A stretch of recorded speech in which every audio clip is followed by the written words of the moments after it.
কথা রাখেনি। 33 বছর কাটলো, কেউ কথা রাখেনি। ছেলেবেলায় এক বষ্টুমি তার আগমনী গান হঠাৎ থামিয়ে বলেছিল শুক্লা দ্বাদশীর দিন এসে অন্তরাটুকু শুনিয়ে যাবে। তারপর কত চন্দ্রভূ অমাবস্যা এসে চলে গেল, সে বষ্টুমি আর এলো না। 25 বছর প্রতীক্ষায় আছি। মামা বাড়ির মাঝি নাদের আলী বলেছিল, তুমি বড় হও দাদা ঠাকুর, আমি তোমাকে 3 প্রহরের বিল দেখাতে নিয়ে যাব। নাদের আলী, আমি আর কত বড় হব? আমার মাথা এই ঘরের ছাদ ফুঁড়ে আকাশ স্পর্শ করলে তারপর তুমি আমাকে 3 প্রহরের বিল দেখাবে? একটাও রয়্যাল গুলি কিনতে পারিনি কখনো। লাঠি লজেন্স দেখিয়ে দেখিয়ে চুষেছে লস্কর বাড়ির ছেলেরা। ভিখারির মতো চৌধুরীদের গেটে দাঁড়িয়ে দেখেছি ভিতরে রাস উৎসব।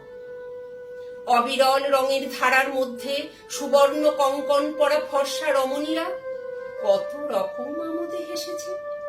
আমার দিকে তারা ফিরেও চায়নি। বাবা আমার কাঁধ ছুঁয়ে বলেছিলেন, দেখিস একদিন আমরাও। বাবা এখন অন্ধ, আমাদের দেখা হয়নি কিছু। সেই রয়্যালগুলি, সেই লাঠি লজেন্স, সেই রাস উৎসব কেউ আমাকে ফিরিয়ে দেবে না। বুকের মধ্যে সুগন্ধি রুমাল রেখে বরুণা বলেছিল, আমাকে যেদিন সত্যিকারের ভালোবাসবে সেদিন আমার বুকেও এরকম আতরের গন্ধ হবে। ভালোবাসার জন্য প্রাণ নিয়েছি হাতের মুঠোয়, দুরন্ত শাড়ির চোখে বেঁধেছি লাল কাপড়। বিশ্ব সংসার তন্ন তন্ন করে খুঁজে এনেছি 108টা নীল পদ্ম। তবু কথা রাখিনি বরুণা।